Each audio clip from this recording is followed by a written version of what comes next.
Ready ka na? Yeah! Ano? Anong gagawin natin? Plating! Plating. Okay. Go!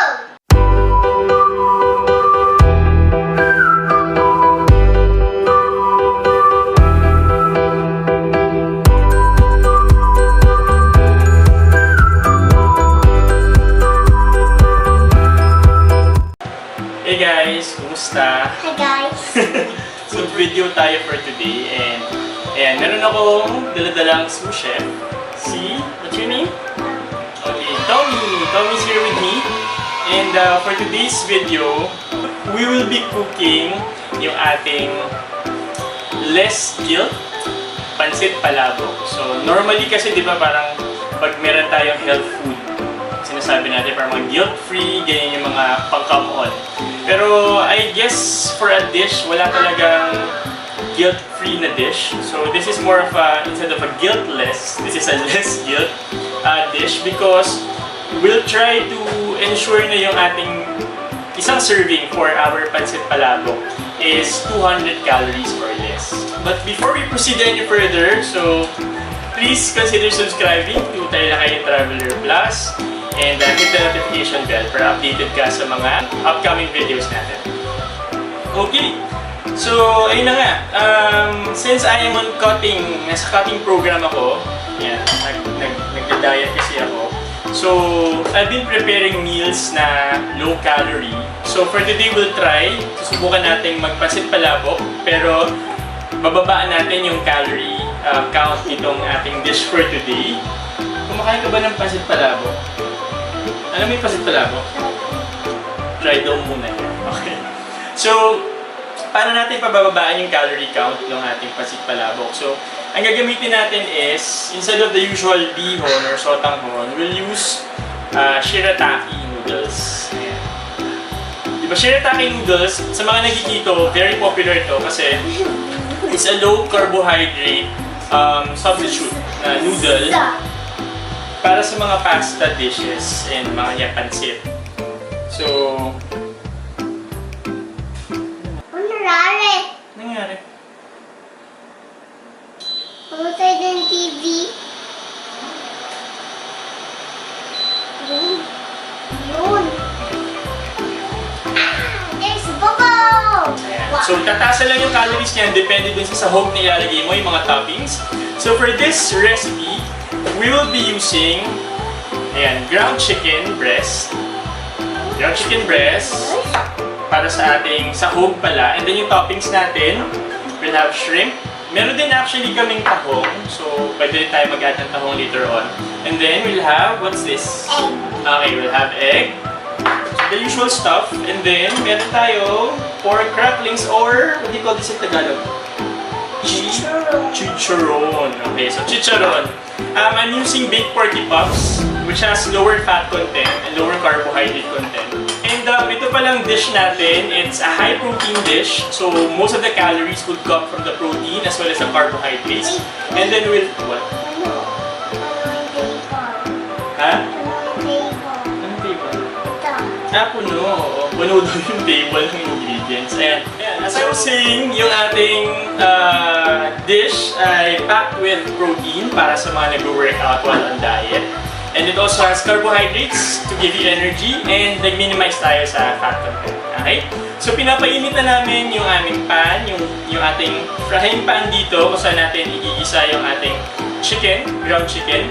And then we also have on the other side yung ating shrimp stock. Pinakuluan ko yung shrimp dito kanina. So para mabilis na yung recipe natin, we will be using Mamacita Palabok gravy mix. Ayan, para mas madali yung preparation. But you can also do your own preparation for your sauce kung gusto nyo mas healthy.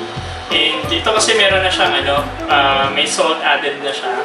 So hindi mo na makokontrol yung salt content. So if you're more conscious about the sodium content of the dish, so better make your own preparation for the sauce. But to make this recipe easy, gagamit na lang tayo ng ready-made na palabok mix. So what we'll do is, we'll add yung ating palabok mix dito sa ating soup stock.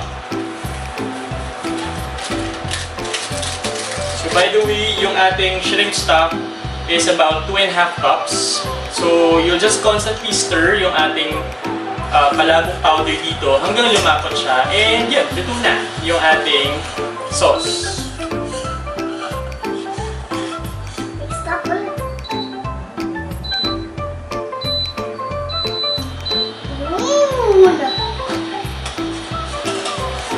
Yan.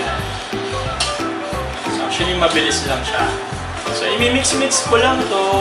Tapos, mamaya, igisa na natin yung bawang and then we'll cook the chicken. Just make sure lang na walang buo-buo dito sa ating palabok sauce.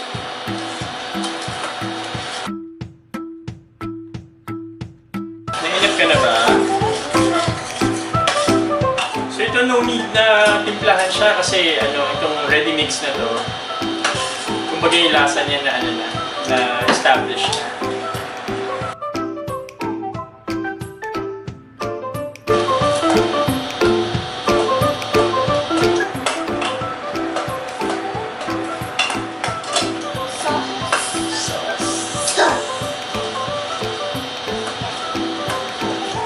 Tommy, anong gusto mong maging paglaki mo? What do you want to be? Dr. Chef. Dr. Chef? Akala ko Dr. Dancer. Dr. Dancer Chef. Dr. Dancer Chef. Oh, dami naman. Tatlo. Tatlo. Tatlo. Ayan, so ready na tayong mag-isa ng ating garlic. Around, 1 teaspoon.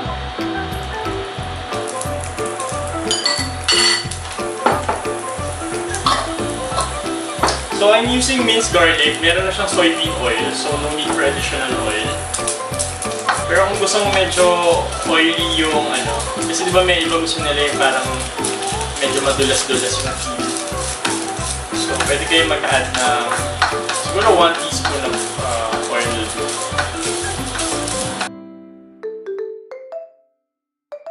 Then after the garlic, hello, welcome back.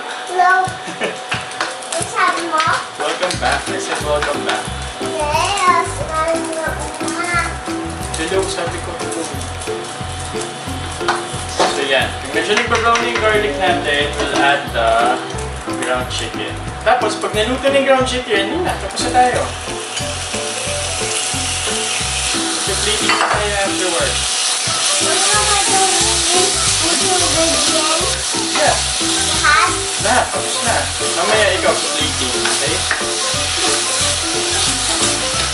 So yung sous-chef ko excited mag-assist. Kaso nag-CR break siya. Ayan. Ako na nagluto. So hihintay lang nating maluto yung chicken. Tapos pag luto na to, yan. Plating na tayo. Ganun lang kasimple.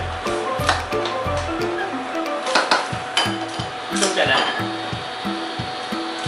Obvious ba? Kinakain na niya yung chicharon eh. Ito. Yes. Hindi na maalat ito. Hindi maalat? Sure? Hindi maalat. Hindi maalat? Unhealthy yan eh. Healthy ba yung chicharon? Ang muna tayo mo. Healthy ba? Ang muna tayo mo. Okay. Hindi man. Alat?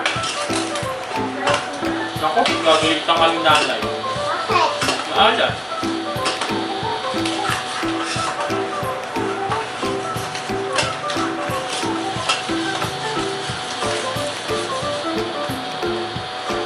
Yeah. Konti na lang, malapit na maluto yung ating chicken. So magpa-plating na tayo in a while. So, ayan, ready na kami mag-plating. Luto na lahat ng mga ingredients natin. Tommy will plate some for himself and then mag-plate din ako ng akin. Bibigyan ko lang si Tommy ng kanyang noodles. Shirataki noodles, konti lang. And then, we'll add the sauce for Tommy. Here's your sauce. Is that enough? More? Enough. Enough? Okay, so you can place whatever toppings you like. So, do you like chicken? You like egg? You like chicharon and shrimp? Lalagyan mo lang sa taas. This one. Okay, so ikaw magpe-place, diba? Okay. You get 1 shrimp and then you place it. Okay. And then, egg also. Like egg. Okay, take some egg. What else? What else do you like? That one. Okay, taste the charon. Alright. More charon. Yeah. Okay. And do you like chicken? No. Yeah. Okay, you taste chicken. All of them. Alright. So let's show it to the camera. The video. So this is Tommy's Pancit Palabok. Yes. Si Tito gagawa rin ng kanyang noodles. Ang lalagay sa ingredients. Ang lalagay sa ingredients. Okay. Okay. So, you place the toppings. What else? What's next? Of course, I want some chicken. Okay.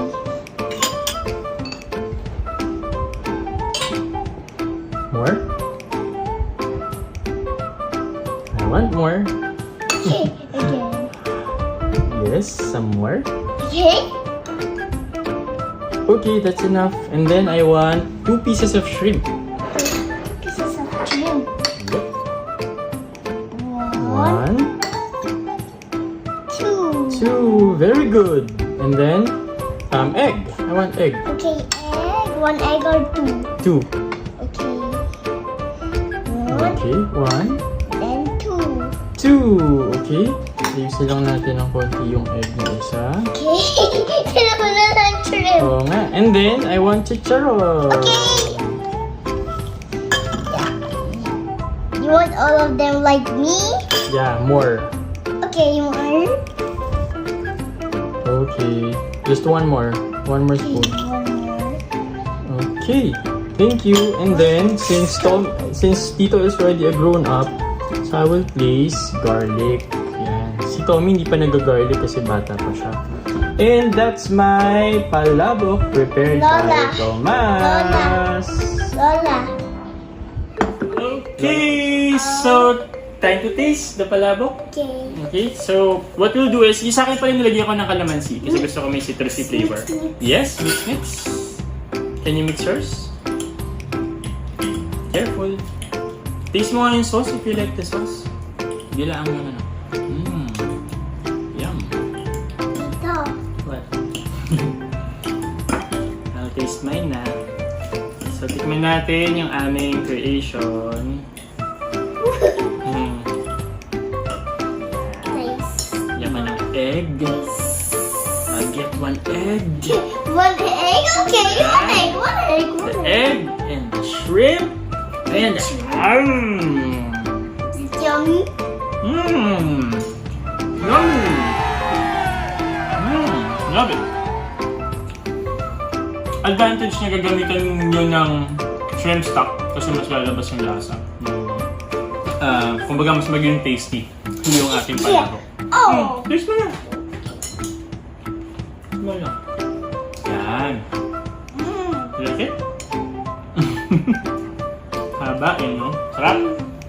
Yummy. Okay, that's it for our video. Maraming salamat sa inyong panonood. Please do not forget to like this video and subscribe to Tarlaqueño Traveler Plus. Again, this is Emir, the Tarlaqueño Traveler Plus with Tommy, our sous-chef for today. But I'll see you on the next video. Stop.